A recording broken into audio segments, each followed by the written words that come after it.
휴가철이 시작이 되는 것 같습니다. 삼복도의 한가운데 쉼은 참 좋은 것 같습니다.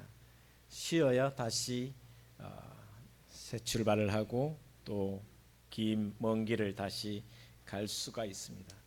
쉼을 잘하는 사람이 또 재충전을 잘하는 사람이 더 오래 길게 할 수 있다라는 이야기를 저는 자주 합니다. 오늘 본문은 이스라엘 백성이 금송아지 우상을 만든 내용입니다. 모세가 시내산에 올랐습니다. 뭐 하러 갔어요? 산에 기도하러 올라갔지요. 하나님의 명령에 의해서 율법을 받기 위해서 시내산에 올라가 40주야를 하나님과 함께하며 보냈습니다. 그런데 십계명과 율법을 받기 위해 모세가 산 위에서 정말 자신의 모든 것을 들여 기도할 그때에 땅 아래에는 너무나도 슬픈 일이 벌어지고 있었습니다. 잘 아시다시피 금송아지가 만들어지고 있었다는 것입니다. 금송아지를 만드는 주범은 누구냐? 바로 아론이었습니다. 지도자가 누구였냐? 바로 모세의 형 아론이었고 이스라엘 백성 전체가 그렇게 했다라는 것입니다. 오늘 본 말씀을 보시면 1절부터 보시면 번제와 화목제를 드렸다라고 이야기를 하고 있습니다.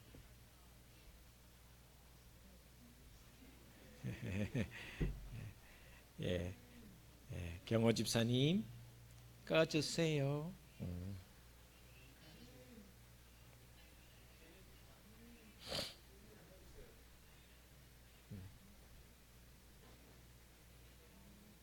됐어요. 다 받아도 돼요. 다 받고 합시다.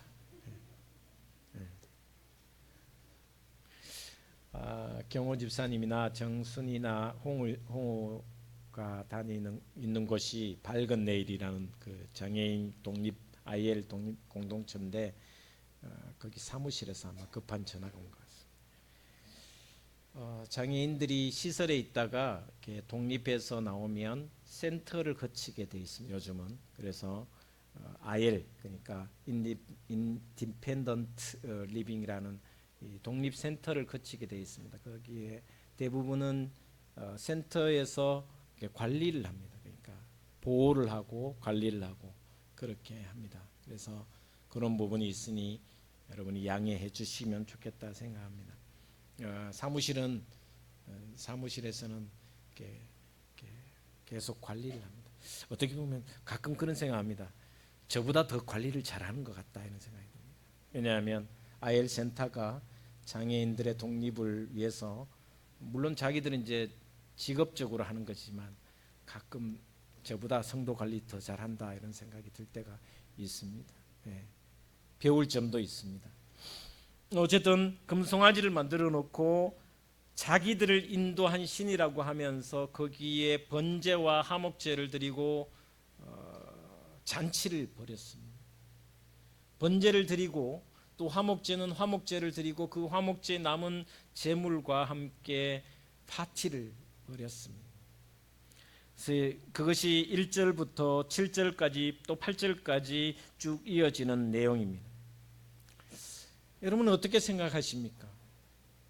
이 장면을 어떻게 생각하십니까? 어이없는 일이죠.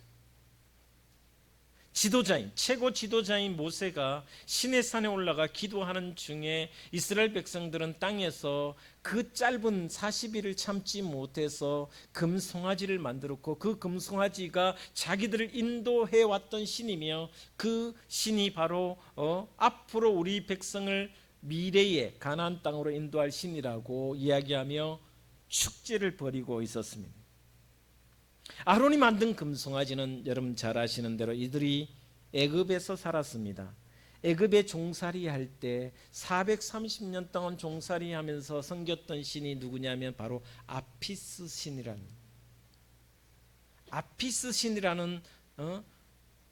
이 신의 뜻은 뭐냐면 풍요, 여러분, 나일강을 주변으로 한 산모작을 이루어내는 그 풍요와 다산의 상징이 바로 아피스 신이었습니다. 그 신상을 모시고 이 신이 우리에게 풍요를 줄 것이며 이 신이 우리에게 축복해 줄 것이다라는 확신을 가지고 번제와 화목제를 드렸습니다. 아무리 한 달 이상 비었다 할지라도 한 달 조금 비었다 하더라도 이 일은 너무나도 어처구니 없는 일이었으며 너무나도 무서운 범죄라는 것, 죄 중에 가장 큰 범죄가 우상을 숭배한 죄라는 것, 우상을 만들었을 뿐만 아니라 우상을 섬기는 일을 했다라는 것입니다. 그런데 생각해 보면 이 시내산에서 십계명을 받은 이 모세의 사건, 그리고 금송아지를 만든 이 사건이 불과 출애굽한 지 얼마 되지 않았다라는 것입니다. 그리고 얼마 전에 홍해 바다를 건넜다라는 것입니다.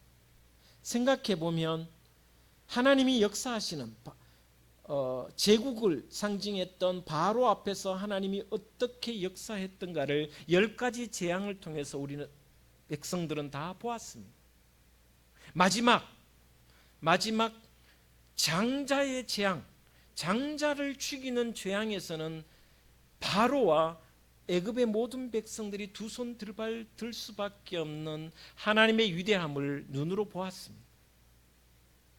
그리고 잘 아시다시피 홍해 바다가 눈앞에 펼쳐졌을 때 그들은 모세의 기도와 그들의 신앙을 통해서 하나님이 홍해를 가르시고 이스라엘은 건너게 하시며 그리고 애굽의 군대는 그 바다에 수장되는 장면을 눈으로 보아왔습니다.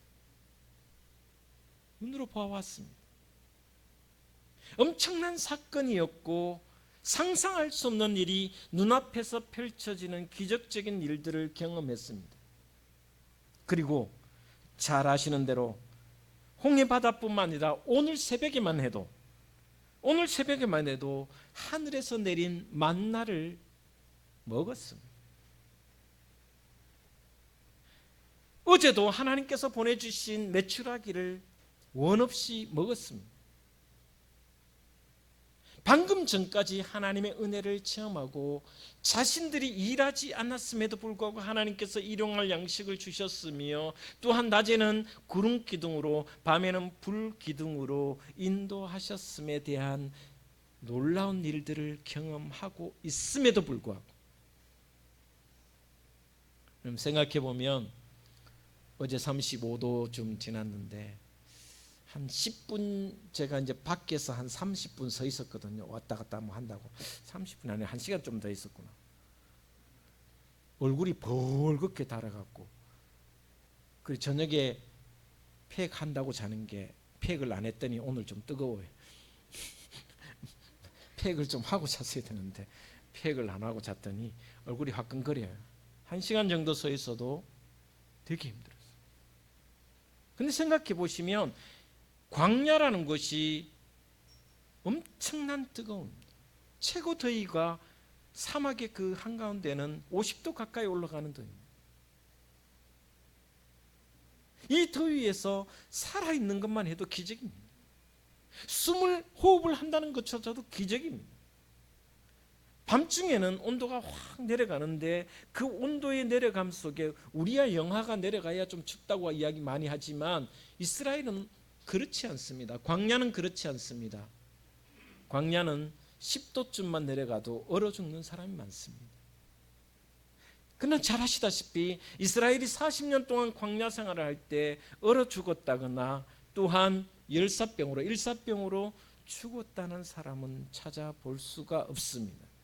그런 은혜를 날마다 순간마다 경험하고 또한 오늘 새벽에도 어제도 하나님 주시는 만나와 메추라기를 원없이 먹었지만 그들은 당장 눈앞에 만몬이 보이기 시작했습니다. 아피스는 만몬입니다. 아피스는 다산, 풍요의 상징입니다. 어떻게 보면 이 금송아지를 만든 것이 이스라엘의 모습이지만 오늘 우리 시대는 어떤가? 우리에게 매일매일 하나님께서 일용할 양식을 주시고 또한 공급해 주시는 있어야 할 것을, 반드시 필요한 것을 하나님께서 부족함 없이 공급해 주시지만 여전히 우리는 만몬에 사로잡혀 있다. 물질 만능주의와 황금 만능주의가 아니면 안 된다라는 사고가 우리에게 있다라는 것입니다. 온 인류, 지금까지 사람이 역사가 시작된 그 이후로 만몬이 없었던 적은 한 번도 없습니다. 황금 만능주의가 판을 치지 않는 시대는 없었습니다. 그래서 결국은 인간은 금송아지를 만들 수밖에 없다라는 것입니다. 예배당에서는 하나님을 찬양하고 하나님을 예배하고 온전히 하나님을 만난 듯 하지만 그러나 언제 그랬느냐 싶을 정도로 세상에 나가면 만몬 앞에 무릎을 꿇는 것이 우리의 모습이다. 우리조차 그런데 안 믿는 사람이야 오죽하겠습니까? 애굽 사람이야 어차피 아피스 신을 섬기는, 만몬을 섬기는, 금송아지를 섬기는 신도들이지만 그러나 믿는 우리는 그들과는 달라야 함에도 불구하고 그렇지 않은 게 현실이라는 것입니다. 돈의 노예가 되는, 돈을 쫓아다니는 것이 바로 우리의 모습이 아닐까. 벌써 7월 말입니다. 지난 1월부터 7월까지 여러분 한번 돌아보시면 나는 얼마만큼 잘 살았는가, 나는 얼마만큼 신앙 안에서 만몬에 이끌리지 않고 돈의 노예가 되지 않고 정말 돈 걱정 없이 하나님께서 내게 주시는 베푸신 은혜로만 살아왔는가를 살펴보면 그렇지 않은 모습이 있다라는 것입니다. 여러분, 오늘 금송아지를 만들었던 이스라엘 백성들을 향하여 모세가 보았던 모습은 어떤 모습이냐면 백성들이 방자하니라고 이야기합니다. 26절에 25절에 26절에 모세가 본즉 백성이 방자하다. 여기에 방자하다라는 것은 방정맞다라는 뜻이 아닙니다. 벌거벗었다라는 뜻입니다. 백성들이 쾌락주의에 빠져 있었다라는 것입니다. 자, 금송아지를 만들어 놓고 그 황금 만능주의 앞에 화목제물 드리고 술과 그리고 음식을 통해서 뭘 하고 있었냐 하면 쾌락을 즐기고 있었다는 거죠. 춤추며 벌거벗은 몸으로 그 성문화에 빠져 있었다라는 것이 모세의 모습입니다. 모세가 바라본 그들의 모습이었습니다. 방자라는 뜻은, 방자함이라는 뜻은 바로 쾌락주의라는 뜻입니다. 섹스 문화에 빠져 있었다라는 것입니다. 쾌락은 만모니즘에 빠지면 반드시 춤과 그리고 방자함, 벌거벗은 쾌락주의가 오게 되어 있습니다. 우리 사회가, 대한민국도 언제쯤부터인가 만모니즘에 빠졌으며 쾌락주의가 온 세상을 덮어가고 있다는 것에 대한 염려는 우리만의 걱정이 아닙니다. 곳곳에 마약이 있으며 곳곳에 벌거벗은 상징이 있다는 것은 우리가 너무나도 잘 알고 있습니다. 그래서 물신숭배와 함께 따라다니는 것은 바로 섹스 문화이며 쾌락주의라는 것은 우리가 너무나도 잘 알고 있습니다. 시내산에서 여호수아와 함께 40일 만에 내려온 모세가 그 광경을 보고 어떻게 했는가는 오늘 본 말씀에 잘 나타나 주고 있습니다. 분노를 참을 수가 없었습니다. 오죽했으면 하나님이 직접 만들어주신 돌판 십계명을 던져버렸습니다. 19절에 보면 성경은 이렇게 기록하고 있습니다. 진에 가까이 이르러 그 송아지와 그 춤추는 것들을 보고 크게 노하여 손에서 그 판들을 산 아래로 던져 깨뜨리니라. 너무나도 화가 났습니다. 하나님이 주신, 하나님이 만들어 주신 십계명이었지만 얼마나 화가 났으면 그렇게 했겠습니까? 그런데 그 다음 20절에 보면 이렇게 표현해 주고 있습니다. 모세가 그들이 만든 송아지를 가져다가 불살라 부수어 가루를 만들어 물에 뿌려 이스라엘 자손에게 마시게 하니라. 그들이 섬겼던 아피스 신상 금송아지를 박살을 냈습니다. 깨뜨렸습니다. 그리고 가루를 만들었습니다. 너희들이 믿는 이 아피스 신이 얼마나 보잘것없는 신인가를 단박에 보여주는 장면입니다. 너희들이 섬기는 우상이 얼마나 무력한가를 보여주는 장면입니다. 그리고는 그 신상의 그 금가루를 백성들이 마시게 하였더라라고 이야기하고 있습니다. 만약에 너희들이 섬기는 신, 이 아피스 신인 금송아지가 위력이 있고 힘이 있다면 가루를 낼 때, 깨트릴 때 그 힘이 발휘할 것이지만, 그러나 갈아서 물에 타서 마실 때 힘이 없으면 하나님의 위대함을 드러내기 위함이었습니다. 아무 일도 일어나지 않았습니다. 금송아지가 힘이 없다라는 것을, 물질 만능주의가 세상에 얼마나 팽배해 있지만 그것이 아무 의미가 없다라는 것을 분명히 보여주는 모습입니다. 우상 숭배에 대한 철저한 응징을 합니다. 아피스가 얼마나 무력한지를 확인시키며 그날 죽인 인원이 3,000명이라고, 우상을 섬겼던 사람들이 3,000명이나 죽었습니다. 우상이 얼마나 무서우며 우상의 섬김에 대한 결과가 얼마나 잔혹한가를 보여주는 장면이 오늘 본 말씀의 내용입니다. 그런데 여기에서 끝나지 않았습니다. 오늘 앞에 있는 말씀은 다 잊어버려도 이 말씀은 기억했으면 좋겠습니다. 모세는 책임 추궁을 합니다. 상과 벌을 분명히 가립니다. 책임 소재를 가린다라는 것입니다. 오늘 본 말씀 21절에 모세가 아론에게 먼저 묻습니다. 이 백성이 당신에게 어떻게 하였기에 당신이 그들을 큰 죄에 빠지게 하였느냐. 22절에 아론이 이르되 내 주여 노하지 마소서, 이 백성의 악함을 당신이 아나이다. 23절에 그들이 내게 말하기를 우리를 위하여 우리를 인도할 신을 만들라. 이 모세 곧 우리를 애굽 땅에서 인도하여 낸 사람은 어찌 되었는지 알 수 없노라 하기에, 이 말의 핵심이 뭐냐면 백성들이 나에게 협박을 했기 때문에 우상을 만들 수밖에 없었다라는 것입니다. 실제로 협박을 합니다. 1절에서부터 앞에 말씀을 보면 백성들이 찾아와서 모세는 더 이상 우리의 지도자가 아니라고 하면서 우리를 인도할 송아지를 신을 만들자라고 협박을 합니다. 그리고 송아지 형틀을 만들어 가락지와 목걸이와 귀걸이 모든 것을 빼서 그들이 금송아지를 만드는 모습을 앞에서 볼 수 있습니다. 그러나 여기에서 가장 중요한 게 뭐냐? 아론은 자신이 책임져야 할 것을 백성들에게 돌린다라는 것입니다. 백성들이 이렇게 했기 때문에 내가 어쩔 수 없이 이 일을 했다라고 이야기하고 있습니다. 아론이 해야 할 일은 내가 영적 분별력이 없어서 내가 잘못 선택했으니 나에게 죄가 있다라고 고백해야 됩니다. 모세가 아론을 추궁할 때 모세는 자신의 탓으로 돌리지 않고 백성들이 나를 협박했다라고 이야기합니다.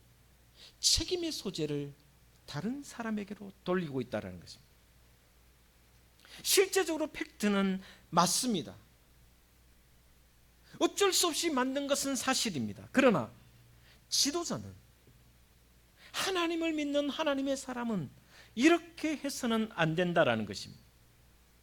내 책임이라고, 내 탓이라고 해야 된다라는 것입니다. 아론은 자신의 책임을 회피하기 위해서 24절에 또다시 다른 이야기를 하고 있습니다. 24절에 이렇게 이야기합니다. 내가 그들에게 이르기를 금이 있는 자는 빼내라 한즉 그들이 그것을 내게로 가져왔기로 내가 불에 던졌더니 이 송아지가 나왔나이다. 요거는 거짓말이죠. 분명히 송아지 틀을 만들었으며 그 틀에 따라 조형물을 만들어서 금송아지를 만들었습니다. 그런데 뭐라고 이야기하냐면 백성들이 금붙이를 가지고 와서 내가 불에 던졌더니 금송아지가 만들어졌다라고 이야기하고 있습니다.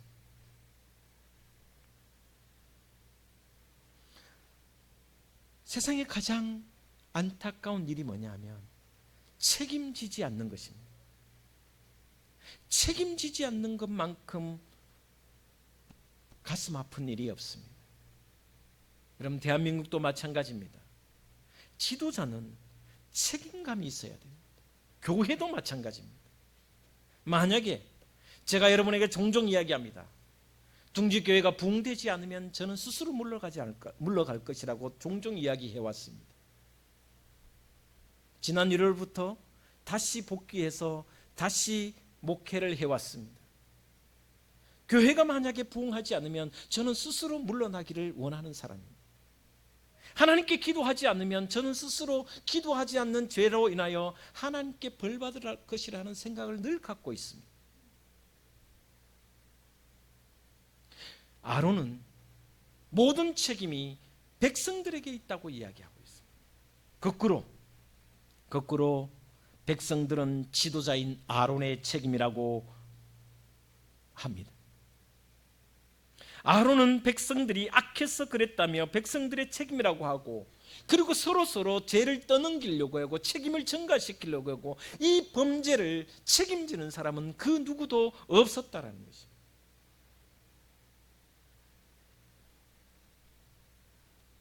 저는 대한민국이 거꾸로 가면 안 된다고 생각합니다. 교회도 마찬가지라고 생각합니다. 나라와 민족이 제대로 가기 위해서는 책임을 져야 된다는 것입니다. 사고가 일어나면, 큰 아픔이 당하면 거기에 합당한 상벌이 주어져야 된다고 생각합니다. 이것이 진정한 나라를 이끌어가는 사람들의 모습이 되어야 된다고 생각합니다. 교회도 똑같다고 생각합니다. 목회자로서 부름을 받았으면 목회자가 해야 할 일은 생명을 걸고 하나님의 사람들을 교회로 오게 하는 역할을 하는 것이 바로 말씀과 기도로서 그 일을 감당해야 됩니다. 아니, 목회자뿐만 아닙니다. 모든 성도들이 여기에 대한 책임을 가지고 있어야 됩니다. 가서 복음을 증거해야 됩니다. 아버지의 이름으로 가서 제자를 삼아야 됩니다. 이것이 하나님 주신, 우리에게 주신 명령이기도 합니다. 그렇지 않은 무엇보다 책임지는 사람이어야 한다는 것입니다. 왜냐하면 하나님이 처음 우리를 만드실 때 책임적 주체로 만드셨다라는 것입니다. 책임을 질 줄을 모르면 짐승과 같은 존재입니다. 저는 예수님의 모습을 분명히 기억합니다. 예수님 안식일 날 노동을 했습니다. 한손 마른 자를 치료해 주셨습니다.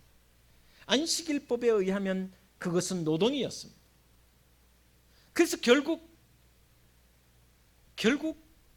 그 일로 인하여 유대인들이, 바리새인들과 제사장들이 죽이기를 모의하기 시작했습니다. 여러분, 가만히 한번 생각해 보시면 안식일 날 고쳐주지 않아도 다음 날 고쳐도 충분히 말씀으로, 능력으로 고칠 수 있습니다. 그럼에도 불구하고 안식일 날 의료 행위를 한 것은 노동 행위라는 것을 주님은 잘 알고 있습니다. 안식일법을 어기는 것을 잘 알고 있습니다. 그럼에도 불구하고 그 일을 행한 이유가 뭐냐? 그에게 은혜를 베풀 뿐만 아니라 오히려 그를 치료함으로써 죽음을 각오까지 했다라는 것입니다.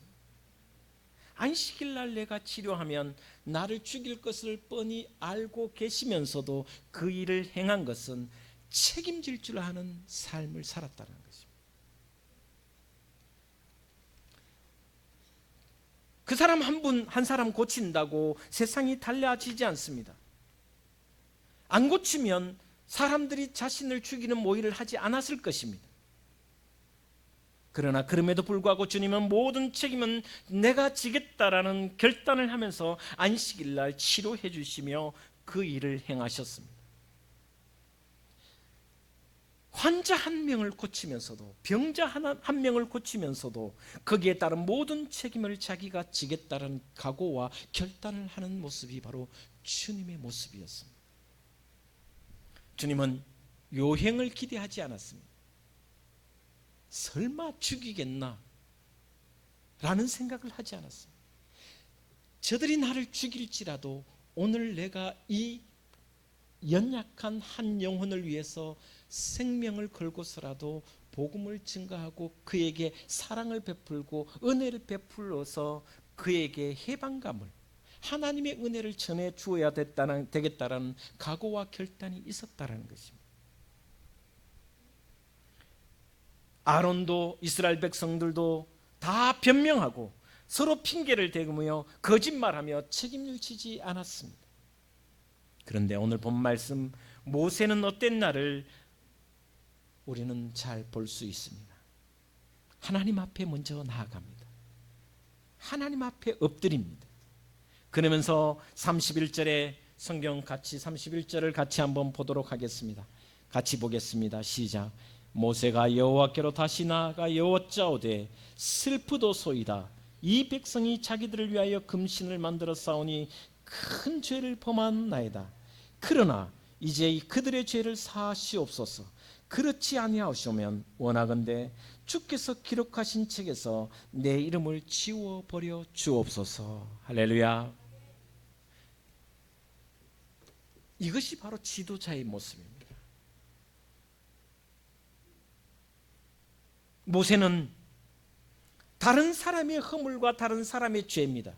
아론이 지은 죄고 백성들이 지은 죄를 자기가 책임지려고 합니다.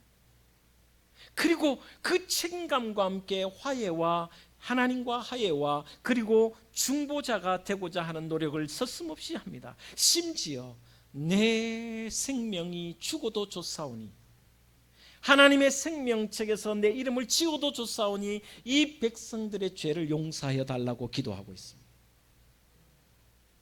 여러분, 많이 덥습니다.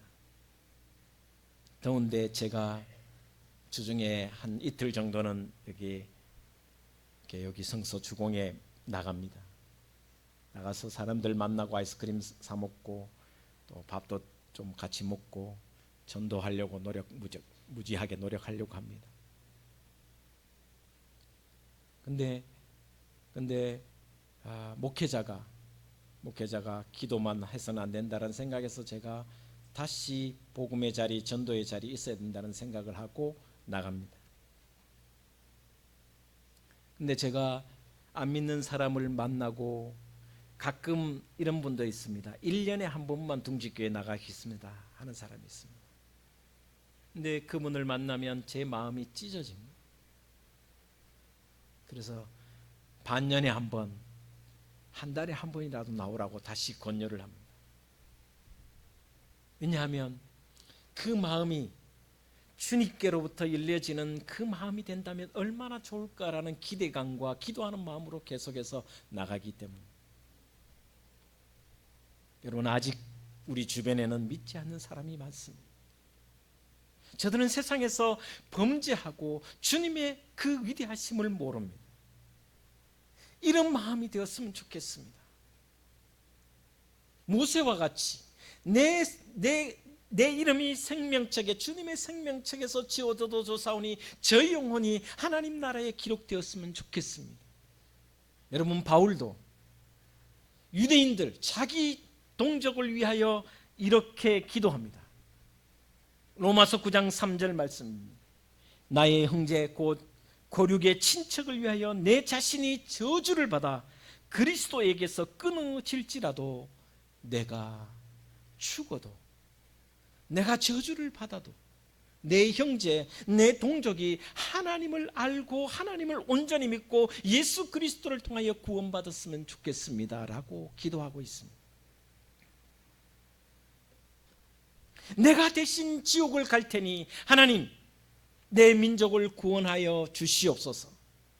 이것이 바울의 기도입니다. 여러분, 소돔과 고모라를 위해 기도한 아브라함처럼, 또 자신의 동족을 위하여 기도했던 바울처럼, 또 나라와 민족을 위해 만모니즘이 만연한 이 시대의 구원을 위해 그 시대에 기도했던 모세처럼, 오늘날 우리도 모세처럼 바울처럼 이런 생명에 대한 기대와, 또한 내가 죽더라도, 내가 저주를 받더라도, 내 생명책에 내 이름이 지워지더라도 저 사람이 하나님 앞에 돌아오기를 기도하는 사람, 전도하는 사람, 그런 생명의 열정이 있는 저와 여러분이 되셔서 우리 등주교회가 다시 하나님의 말씀대로 살아가는 그런 교회가 되기를 주 예수 그리스도 이름으로 축원을 드립니다. 기도하겠습니다.